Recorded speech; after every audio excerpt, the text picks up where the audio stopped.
I'm live. Hello and welcome to Growing Gratitude. I'm Becca Laurie Hector, your hostess with the mostest, I hope, for Growing Gratitude. We do it every Monday at 11:30 a.m. Eastern, where we talk about the challenges of being an autistic adult alive right now and how we motivate ourselves through those challenges and how we stay open to the glimmers that keep us going.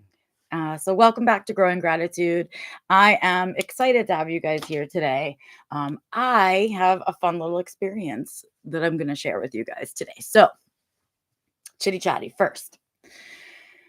I know that people are like, how do you decide? I get asked all, how do you decide what you're going to talk about on Growing Gratitude? Well, how do I decide? It depends. Every week is kind of different. Sometimes I have a really kind of personally profound experience or personally challenging experience that I decide to share on here and talk about it here. Sometimes I have conversations with my clients or with my friends or in meetings that sort of spark an idea or a thought that I think is important to share on here, right? And then sometimes stuff comes out of the blue that I'm not expecting, and I feel compelled to share. And that is today. Today is one of those days where something unexpected happened, and I feel compelled to share. Oh, that is very crooked. Somehow I'm crooked today, and I feel compelled to share. And so I'm going to talk about that today, and we'll see kind of where it takes us, because I'm not entirely sure where I think it's going to go, but I know that it was a relevant experience. And I know that I've been thinking about it all weekend. I cannot wait to share it with you. So here we go. Here's story time from Becca. To ultimately, I guess it's like a fairy tale because there's a lesson at the end, is what I'm hoping. And there was for me, at least, in kind of how this all went down for me. So this weekend, this week, whatever, as you know, I've shared on here before, I struggle with seasonal depression. We are in the heart of winter. It is not far away, spring. I can tell the days are getting longer. It's magical, right? Now around 5 o'clock, there's still some sunshine to be had. And so I can sense that it's coming. And I know intellectually, right, that it's about 40 days away or so is spring. And so we're kind of on the other side of most of it, but I feel like this is when it gets hardest for me. Is kind of right before the end, because I just feel like I cannot take another moment of this, of the not sunshine, of not being able to comfortably be outside for extended periods, of all kinds of other things that go along with it.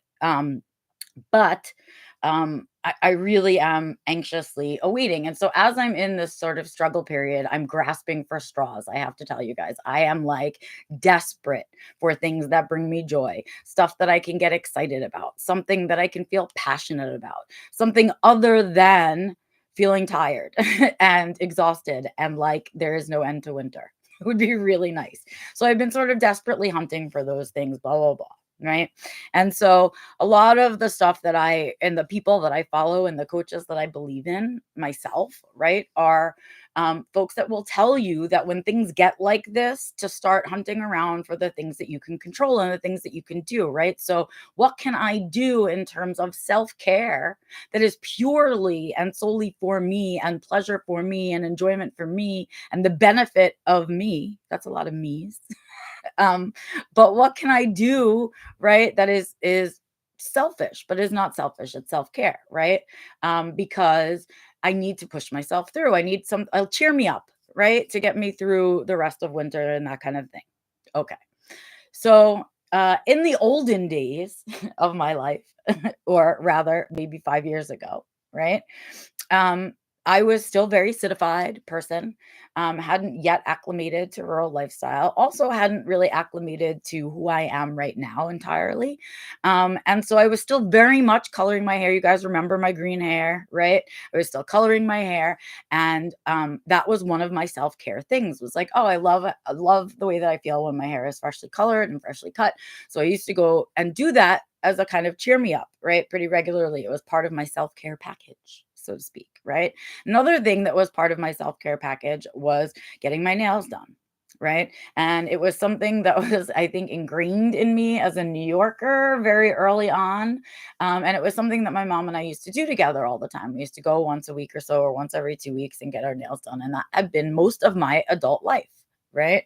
And when I moved to Colorado, right? Away from New York, I realized, and I was beginning to learn the lessons of rural living, that, there's not a manicurist 2 seconds away from you, and you can't just run and get your hair done any 2 seconds. And there's not choices, a lot of choices of those things, right? And we had just moved. And of course, anytime that you make any big financial move like that, you have to kind of be careful of your budget for the first little bit. So I was like, what are some things that I can begin to cut, right, out of my life? And so I started with the manicures, and I taught myself how to do it myself, and I was doing it for myself for a while. And then even that became too much, and I just kind of really was doing very minimal things about that whole situation. And then I stopped coloring my hair, and the same thing. And so this winter is really my first, no, maybe my second full winter where I'm not doing any of those particular very citified to me items, right? Um, for, on a regular basis for my self-care. And I've had to pick up other pieces of things for self-care, and to do that stuff, right? To kind of replace it. This is a very long story way of telling you that things became so desperate for me this week that I was like, you know what? I'm going to go get my nails and toes done. That's what I'm going to go do for myself this weekend, right? I'm tired. I don't feel like doing it myself. Everything just looks a hot mess because my skin is so dry from winter and everything. And I'm just going to go and give myself this little treat. It's been a long time since I gave myself a little treat. Well, you guys, I had the craziest experience. I set the appointment, I figured out a place to go, I did the whole situation, all of the research and all of the prep stuff that we all have to do, and I did all of that stuff, right? And then I get there and I start going through the process, and you guys, I cannot share with you how uncomfortable I was the entire time. I feel like I didn't breathe the whole time. I feel like I was afraid to move the whole time. Um, I was not in a blame way, but I was just very sensory overloaded, right, and by the whole experience, and just I could not wait for the whole thing to be over, okay? And then when I was done, I was like, "I don't even like how I look or feel right now." So, as you can see, I left it on for you guys because I needed to share this story with you. So here they are, they're done. I went and I got them done, and they look great. I mean, they look fine for like what, right? But every time I look at my hands now, I look at my hands and I remember this experience, and I look at my hands and I go, I don't feel like me anymore. And there was a really long time in my life where I didn't feel like me if I didn't have dark nail polish on. Okay. And so the fact that I put it on, I thought, oh, it'll be so comforting, right? Here's the thing that I used to do all the time for myself. That was part of my self care. And it should feel so comforting to return to this thing, right? But it didn't feel comforting. And I don't feel like myself with this dark nail polish on anymore. It's like I've shed a layer of myself and grown into like a new version of myself. And this version of myself want all my warts and wrinkles and everything to stick out. I want all my gray hairs out. I want every wrinkle that I've earned from all the trauma in my life to stick out. Everything, all my stretchies in my neck and my all of the things that are happening to me with age. I just warts and all is the saying. That's how I want to be out in the world. Warts and all. I just want to be comfortable in my own skin. Okay. So I took away from this bizarre experience that I thought for sure this will be the pick me up that I need. For sure. This was an old go to, right? It has to be comforting, right? No, totally opposite experience, right? And I came home and I was like, what in the F just happened?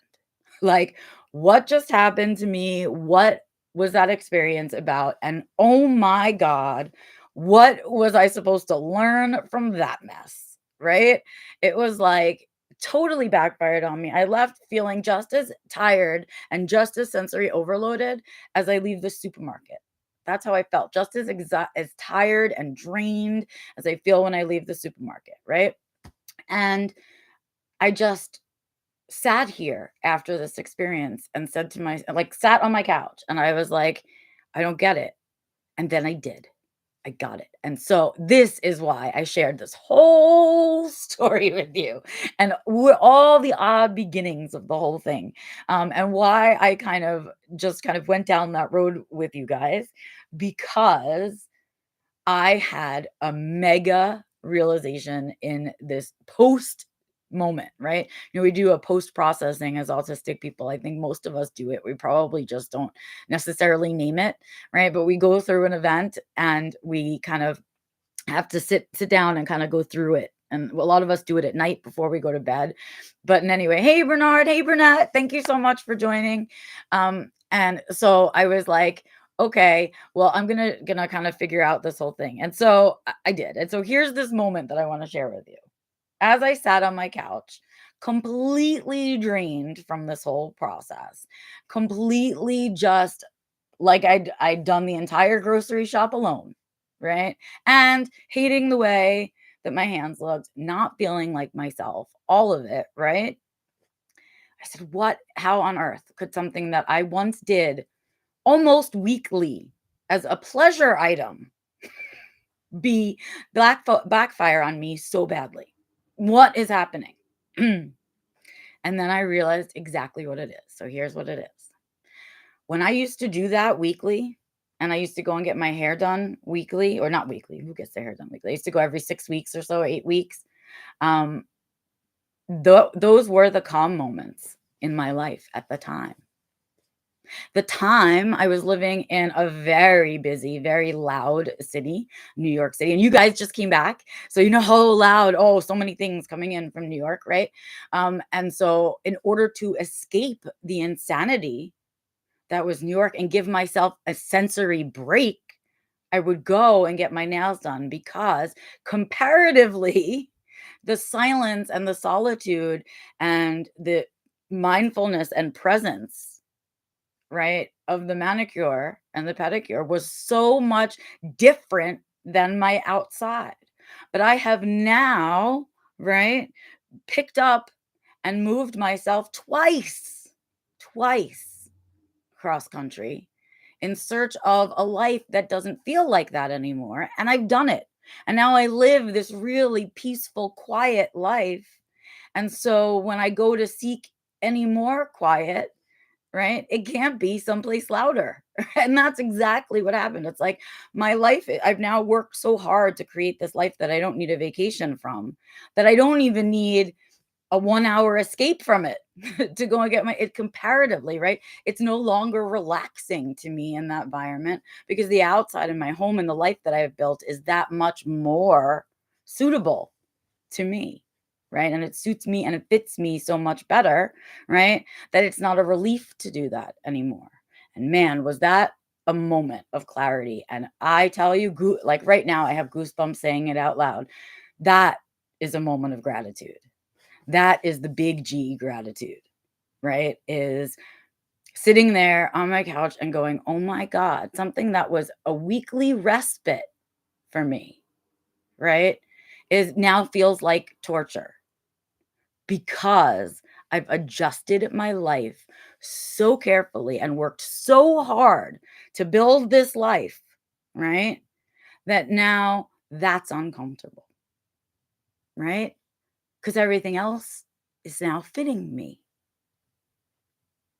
Everything's fitting in, everything's aligning, everything is here in my life to support me and to bring me joy, right? I don't need to escape it on a weekly basis anymore, right?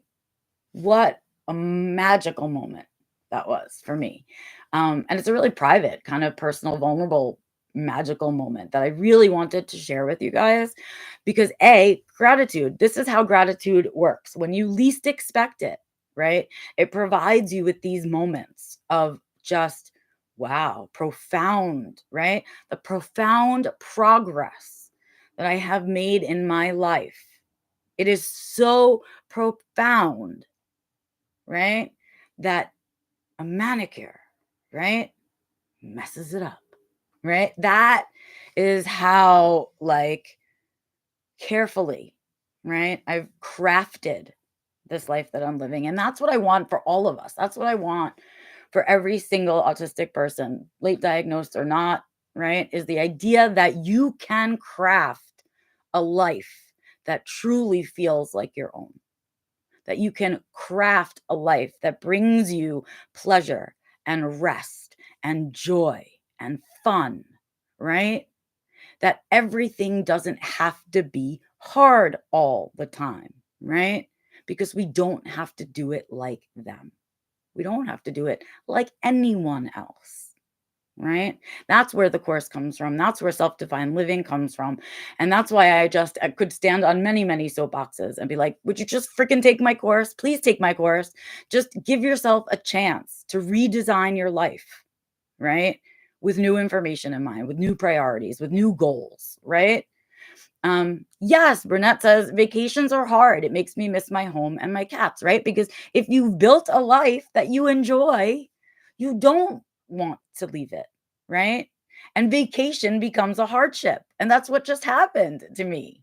Is exactly that, Burnett, right? I tried to go on this vacation, right? This mental vacation of self-care for an hour, right? But I made me realize how much I love my home, how much I love the life that I've built, and how I don't miss going on those weekly manicures. I don't miss sitting and getting my hair cut and colored. I don't miss that, right? I love having those spoons back. And I love doing it because I'm stepping into a version of myself that I really like. Like, I like me. I'd hang out with me now. I'd be my own friend right now, and I never felt this way before about myself. So, it's a really profound journey when you go along this whole space and you get this new identity changing information, but then you really take it and process it and build it into your life and take all that knowledge and say, "What can I do to make things better?" Because here's the truth, right? We're all gonna die. And I know that's a terrible thing to say out loud, but we are. We're all gonna die. I'm gonna die. You're gonna die. Everyone's gonna die. Everyone that's alive right now, gonna die, right? We all do. How we go is different. When we go is different. All of those things, right? But at the end of it all, at the end of this marathon that we're living, we all die, right? So what are you doing with right now, right? Are you worrying about what? Right? You should be living right now. And that's the piece that autistics don't get. That's the message we don't receive, is that we're allowed to just live. We are. We're allowed to just live, and people don't have to like us, and that's cool. And that's fine. We have to like us. We have to like ourselves. Um, and so that's my little journey for today. That's my little profound little journey, is that sometimes you're out there and you're looking for stuff on the outside, but it's really right here on the inside, right? I was looking for those self-care items, and what I didn't realize is that I have them right here, and I don't need to go very far. And that is pat on the back, Becca, right? Because I built this life. And I want you to feel that way too. So I hope you get inspired by today's conversation. I hope something about it touches a piece of you that reminds you that we all still have things to learn, but that gratitude can play a big piece in it, right? And that we're ever evolving, ever changing creatures. And what used to work for us may not work for us always, right? Because that's always changing. We're changing. The world around us is changing if we're doing a good job at living. At least that's what I hope we're doing. Um, and with that, you guys, I'm going to say, I hope you're doing great out there. I hope you are making it through this winter. You are trudging through. We've got a little less than 40 days to go. Our days are getting longer. So if you're a spring, summer person, those sunshine days are coming, right? If you are a winter, cold weather person, take advantage of it now, right? Things are shifting out there. And so our energies are going to begin to shift with them. So make sure, as you are picking up projects, doing crazy things, taking on new adventures, you're remembering your self-care, and you're remembering, right, that if you've done a good job of building a life that you love and one you don't need a vacation from, the self-care should be all around you. Those supports should be right here, right around you. And so I remind you, please, please, please take care of your meat suit, prioritize this headspace, right? And keep your eyes and ears and nose and toes and everything open for all the glimmers out there, because triggers, they're all over the place and they are easy to find. But the glimmers, we miss them if we're not looking. So please pay attention to them out there. I will see you guys next Monday at 11:30 Eastern, right here on my channel on YouTube. And until then, please, please, please take care of yourselves, and I'll see you out on the interwebs. Bye.